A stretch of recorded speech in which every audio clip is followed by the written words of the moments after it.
What is going on, guys? This is Justin back here with another video, and today we are going to be reviewing The Conjuring Last Rites.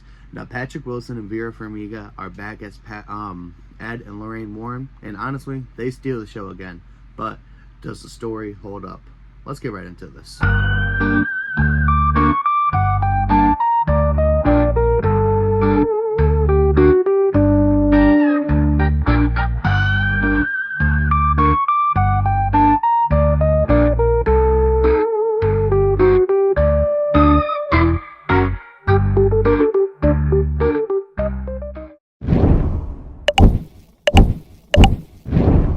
Alright, you guys, so obviously I'm going to start off with my score. I'm going to give this movie a 4 out of 5 stars. It was good, but I thought it could be better. But this movie explores the case of the Smurls, or at least it tries to. I wish they would have focused more on them, because honestly, I can barely tell you any of the Smurls' names.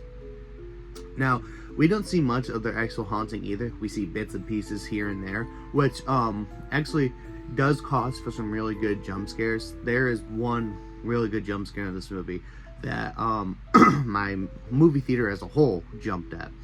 And you know, instead the movie, it shifts a lot, and it shifts its focus mostly on the Warren's daughter Judy. This is basically Judy's movie.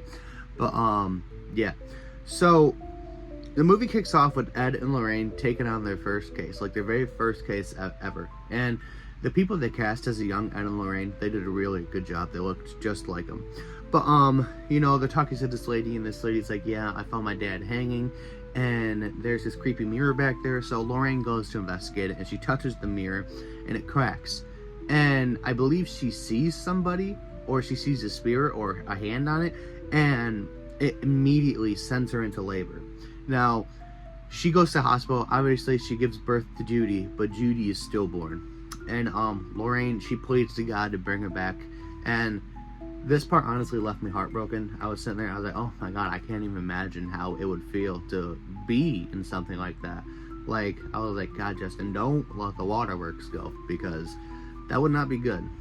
But yeah, obviously, we've seen her in the previous Conjuring movies. Judy does come back to life.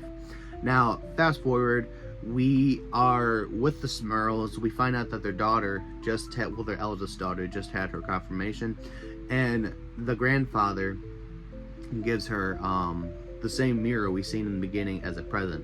And you know, we flash back to Ed and Lorraine, and obviously Ed had his heart attack scare, and we find out that the Warrens had basically retired from doing their exorcisms. And you know, they're sitting at a restaurant, they're eating, and Ed makes a joke about, oh man, I can't have lasagna now, because Lorraine and Judy are both eating lasagna. But yeah, so continuing on through that, we meet Judy's boyfriend, we have a party for Ed, and then we kind of shoot back to the Smurls. The only reason we have a party for Ed is because it's his birthday. But you know, we end up with the Smurls, and somehow the priest from the previous movies is there, and he says, you know, I wasn't sent by the church, I'm here out of my own will, and I do believe you guys need an exorcism, so let me go talk to the Vatican and I'll see what I can make happen. So eventually he goes, and while he's blessing the house, he gets water, holy water on the floor, and it starts steaming. So he goes to the Vatican, and he sees his secretary, and he starts talking to her, and she disappears, and all of a sudden he gets possessed by this demon, and he hangs himself. Well, somehow Ed and Lorraine's daughter ends up at the Smurls' house, but you know, they find her there, and she's like, you know what, I don't care if you guys are done doing this or not. She honestly doesn't even care that her father almost had a heart attack doing this stuff. She's like, you're Ed and Lorraine Warren, you fight demons, now you're gonna fight this one.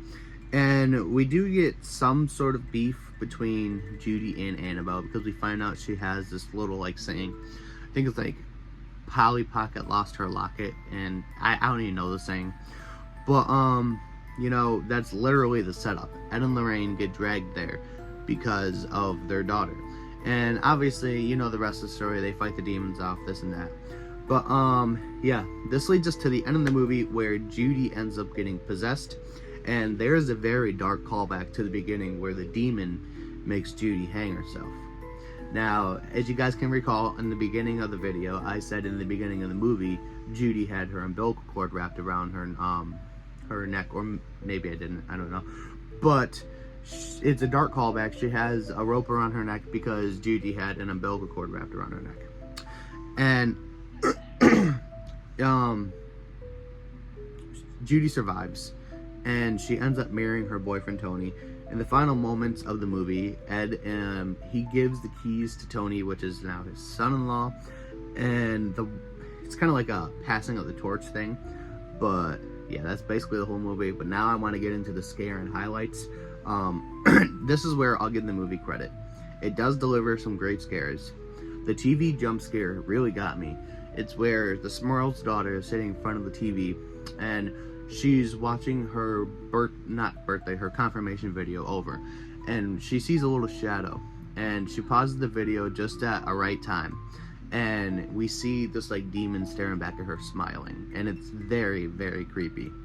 And so we're sitting there, we're watching her rewind, we get closer and closer to TV like I'm doing right now, and then all of a sudden there's boom, a big jump scare happens, and that one really, really got me.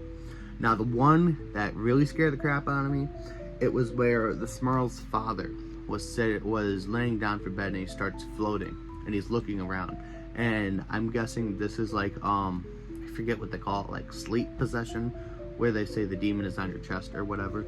But we see the demon, like the room is pitch black, and we just see this dude just staring at the dad at the end of the bed frame, and that was so creepy. Now, Patrick Wilson and Vera Farmiga, they absolutely carry these movies. They bring emotional weight, and they keep the franchise together. And I think it would be kind of a big miss if somebody else was going to make a different movie. You know, not the Conjuring movies, but if you're going to cast people, I would cast Patrick Wilson and Vera Farmiga if you're going to do a movie together. Like, obviously, Patrick Wilson has the Insidious franchise out of this, but I'm saying if they want to do a new franchise, I would definitely cast Patrick Wilson and Vera Farmiga as the mom and dad. But all in all, I thought The Conjuring Last Rites was a really good movie. It was definitely stronger than Conjuring 3. I believe the Smurl's case deserved more focus. It feels like we barely scratched the surface of their haunting, but I'm going to give this one, like I said, a solid 4 out of 5. It's not perfect, but it's definitely a good one to watch at the movies. And now we are going to get into movie trivia. So I will see you guys the best. Alright guys, now we are getting into the movie trivia point of the video. This is just some trivia that I find out, and I think you guys might like as well. So, in the ending of The Conjuring 4, we have Judy's wedding where she gets married to her husband Tony.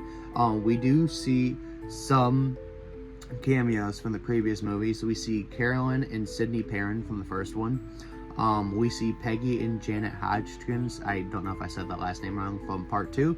And then we also see David Glatzel from part 3, and we also see James Wan, which I thought was pretty interesting. Now, the second bit of trivia, this is known to be the last movie with the Warrens, and they may continue to have more without them, which my theory on it is with Ed passing the keys to Tony at the end of the movie, I think that's kind of setting up to give us our new main characters. I think Judy and Tony will probably continue on the franchise, but yeah, that's just a little theory I have. And part 3, well, not part 3, the third bit of trivia I have is the demon who attacked the Smurls is called a succubus. It appears in the dreams of males' dreams, and they try to seduce them. But yeah, that's basically all the movie trivia I have for you guys today. I want to know what you guys liked about The Conjuring 4. I want to say 3. But let me know what you guys thought about it down in the comments below. Me personally, I enjoyed it. Thought it was way better than part 3, but definitely not better than the first one. But yeah, as always, you guys, stay groovy, stay safe, keep your people safe. Remember, God is good all the time. It has been Justin, and I'm out. Peace.